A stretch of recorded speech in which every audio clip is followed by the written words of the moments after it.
Okay, I popped on here real quick today to tell you to start where you are.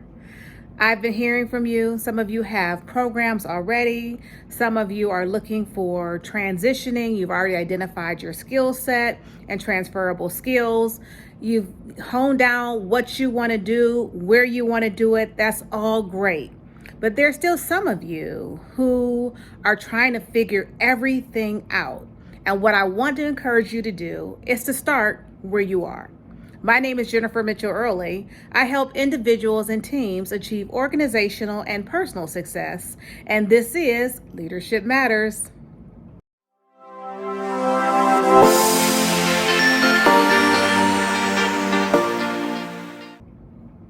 So today, I'm encouraging you to start where you are. If you want to be in training and development, you've identified the role, you know the industry, you know even maybe the company that you want to go into, or you're already in a training position, but you just want to perhaps move roles, going more in depth in instructional design.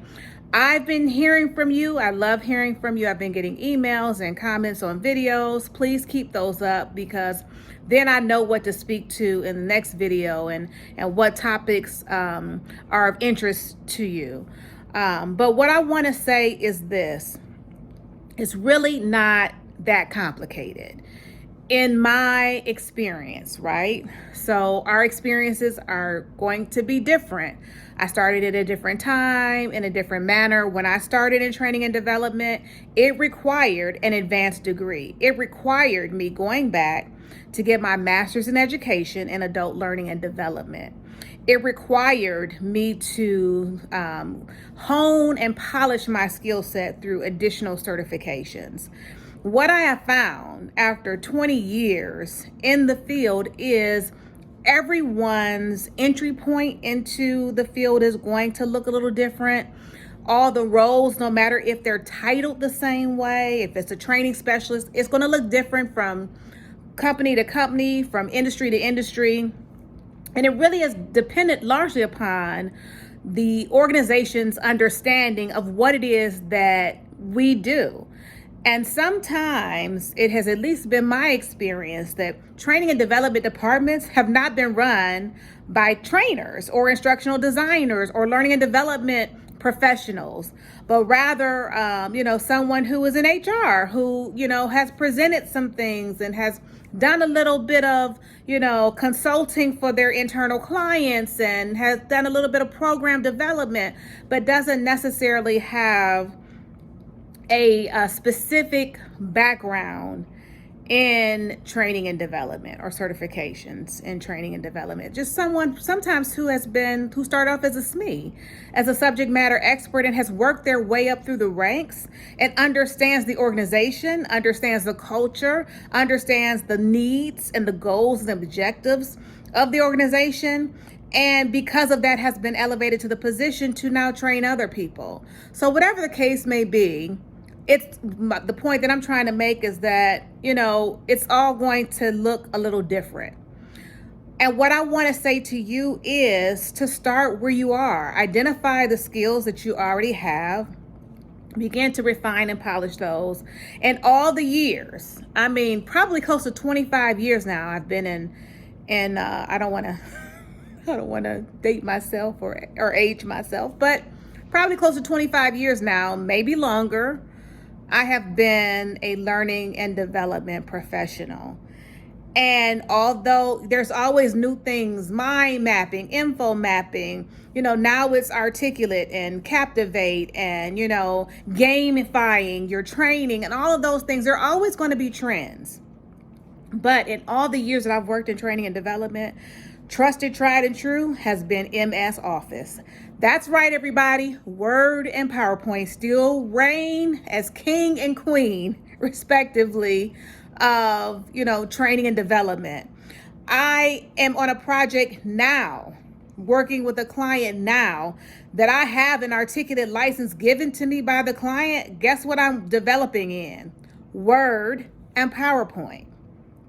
So Get really good at that. Learn to start to think outside the box. Be creative. There are so many, if you don't have access to those tools to learn them, there's so many free tools. Years ago, I used Powtoons when it first came out on the market. You got Canva. You've got so many things now that you can start to, work on the side. Start where you are, where you're at, and learn those, be proficient in those programs that you can develop from, and you can begin to create your portfolio and other things in that.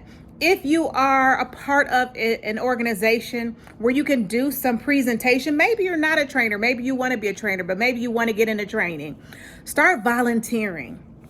Perhaps to lead a team meeting. And in leading the team meeting, guess what you have to do? You have to put the agenda together. You have to get any, perhaps, speakers for the team meeting, or lead the discussion. You have to facilitate the meeting. Remember, we talk about facilitation skills. It depends on what part of training and development you want to go to, but facilitation is definitely a role, a very useful role, a role that is sought after in the field, is someone who is a good facilitator, who can facilitate the learning experience. So start where you are. You don't have to run out and get certifications. You don't have to run out and invest. Certifications aren't cheap. If you're doing them out of pocket, certifications can cost you, a couple $1,000s to, $5,000 or so. And it's been a long time. I've had a couple that cost me about $5,000. I document on the video. And if you haven't seen it, I'll link it. But perhaps you don't have the resources right this moment to run out and do that. That's okay. You're the person I'm speaking to today in this video. Start where you are. So volunteer to do some type of presentation at work. Perhaps, maybe if you're in an organization outside of work, I've done training and development. I've done training programs for my sorority. I've done it for two different components. I've done like a retreat type of training situation, and then I've done another training situation, so another program. So start to volunteer, stretch your wings, refine your skill set through practice, right? Because whenever you're doing those programs, you have to get the curriculum together. You have to, get any activities. You have to do any, participant materials, any handouts, things of those nature that you can always speak to in interviews. You can put down in your resume, but you can start where you are to figure out now, okay, maybe I haven't gone to Langevin or ATD, and I don't know, or I'm vaguely familiar with Addie's design model, but let me see if I can put it into practice. And I put it into practice here and design a program to the best of my ability and go from there. And you get better and better and better. And then also it provides you with an opportunity to get feedback from people outside who can say, oh, I found this to be worthwhile. I really like when you did X, Y, and Z. I thought that was an engaging activity. Or I feel like, it was a lot of lecture. Maybe next time you can incorporate a little bit more activity, because I like to learn, hands-on by doing things.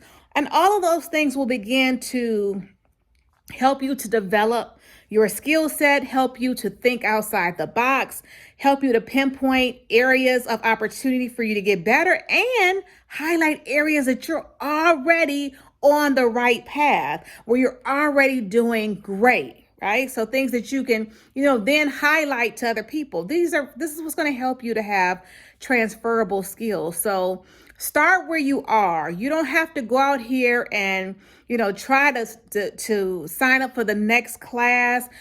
And also, let's not forget about recreational classes.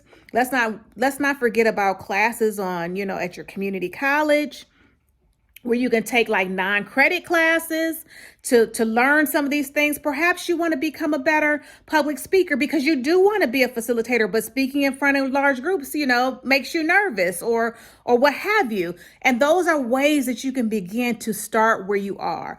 For those people that reach out to me who have programs, who have, who just don't feel like they've been perfected yet, I want to tell you that perfection in this industry is your enemy. Start from one perfectionist to another. there's always going to be room for improvement. There's always going to, I have room for improvement. You're going to have room for improvement, and that's okay. We're all works in progress. We're all going to evolve professionally and personally. That's why we have things like professional development to help us get better and to help us to continue to evolve. So what I want to say to you is that, I'm getting the emails. I'm going to respond. I am open to coaching one-on-one. However, if you have a product, I would say move in that product, at least so that you have, the initial start. So you can start getting some feedback on that. Maybe you don't want to put out the class in its entirety. Maybe you want to put out, just a piece of it or a sample of it, just so you can gauge, one, interest, and two, begin to get feedback, because sometimes we are hypercritical. We're hypercritical and we think, oh, this is not where it's supposed to be. And then it may really be on par. And then sometimes, a lot of times, even in the industry, way back in the day when I first started, when people really appreciated the fact that there are, standards to how much time it takes to develop training. I'm talking about instructor-led training. I'm sorry. I'm talking about instructor-led training. I'm not even getting into e-learning yet. But back in the day, it was so many hours in development for 1 hour of stand-up instructor-led training. So back in the day, we would pilot programs. We would put together a program and then pilot it to make sure that's what the client wanted, that it was meeting the needs, that we were hitting all of our learning objectives. And then once we got the all clear, once it was, it was verified that this is what the client wanted and what was needed, then we would build out the program. So that way you don't spend, 40 hours building out a program that doesn't go anywhere. And for those of you who have programs, I want you also to keep in mind, and we'll come back on another video and talk about, platforms where you can host your own program. Maybe you want to try training and development on the side. Maybe you're not looking for an FTE, or maybe you're looking for a contract position, which we'll discuss in later videos as well. But that's a way to, at least if you want to try your hand in instructional design as an instructional designer and put together curriculum, and you have some area of expertise, maybe you can cook very well and you can put together a cooking class, online. That is still a I can't ever say that word. That's still a part of a facet of training and development. So, and instructional design, where you have to put together a curriculum and have to be able to put it together in terms where you're not missing steps, that it's clear that anyone who listens to you and or reads your, documentation can follow it, and concise, and that you meet your objectives let's say if you're, cooking macaroni and cheese at the end of the day, that your participants are able to cook macaroni and cheese. So this is just me coming in to say, start where you are.